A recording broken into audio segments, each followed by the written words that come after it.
Hey everybody, so today I'm going to be testing out the L'Oreal Paris Infallible Total Coverage Foundation. This foundation is supposed to be 24 hours and it's also supposed to be high coverage. I do have acne prone skin. I do have a lot of spots that are patchy. I have also blemishes and texture, so I really wanted to put this foundation to the test. I did do a 9-hour wear test for this foundation today. So if you would like to see how this foundation wore throughout the day, then just keep on watching. Alright, so I already primed my face. I'll go ahead and list below everything that I use on my face.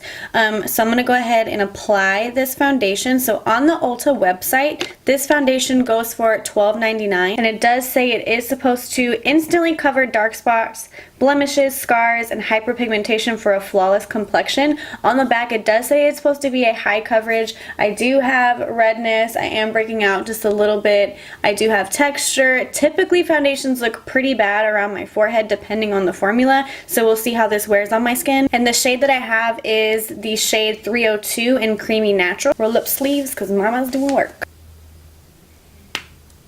Oh, that is a horrible sound. Okay, so I don't know how much I'm going to be needing, so I put that much on my hand. So I'm going to go ahead and use my favorite Colourpop F15 brush to apply this on my face. It does have a smell to it. It's not that strong, but... Okay, so this is just one layer on my face up close. I don't think that this is a high coverage foundation because I still see like my pink spots coming through, like especially on my cheeks. It is sitting okay on my forehead. It's kind of looking a little like dry, like I have dry patches on my forehead, like a couple of areas up here. And then I also have a little bit on my cheeks. The color match I think is pretty good. I'm not that excited about how it is sitting on my skin right now. I am going to add one more layer to see what that looks like. That is the worst. That is the worst sound ever. Okay, definitely looks a lot better with one more layer. I basically just added it in the spots that I feel like I needed it. So I added it a little bit more on my cheeks and like on the sides of my forehead because I don't want to add too much because I feel like the more that I add on the middle of my forehead, it looks pretty bad. But I do like better the way that it looks with one more layer. This foundation also says that it is supposed to be 24 hours. I don't think I'm going to be doing a 24-hour test, but I will be testing it I think for about 8 or 10 hours. It doesn't feel as tacky as I thought it would. Up close, it doesn't look skin-like to me. It does claim that it is supposed to be a natural finish, but I don't think that it's doing that. I actually think it's more of a matte finish, maybe like a demi-matte finish. I'm gonna go ahead and apply the rest of my makeup and I will come right back. Alrighty, so I applied the rest of my makeup. Again, I'll list down below everything that I used on my face.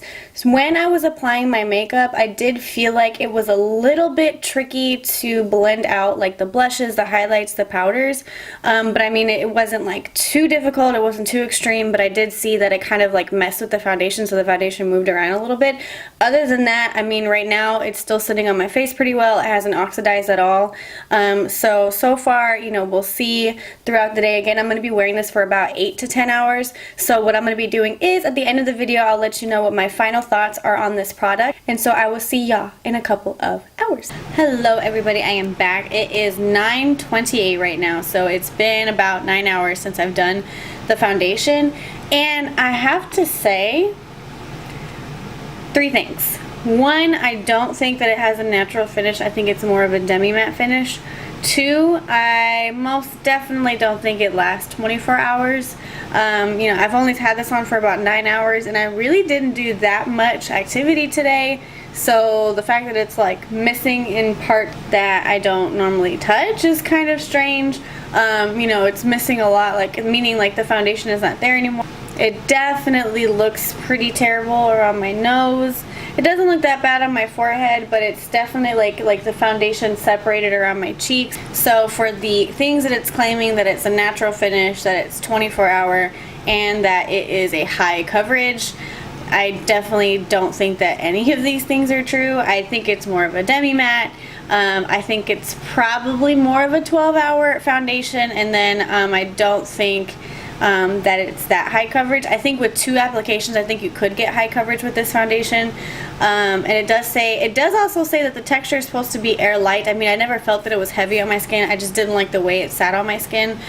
So would I recommend this foundation? I wouldn't recommend it. Do I think it's at least worth a try for somebody else that doesn't have such dry skin? I think so. I think it's worth it. I mean, this is not a super expensive foundation at all. So at least it's worth a try. Do I feel like it is wow foundation? No, I actually don't think so. I don't think that I will be wearing this foundation again. I may experiment it one more time, maybe with a different combination of the rest of the products that I used under that foundation, like the primer. Well, that is it for today. Thank you guys so much for watching. I so much love you and I appreciate you. Just don't forget to subscribe and hit the notification bell so you know when the next video is coming. I hope you guys really like this video. Let me know down below what you guys would like to see next, and I'll see you guys next time. Bye.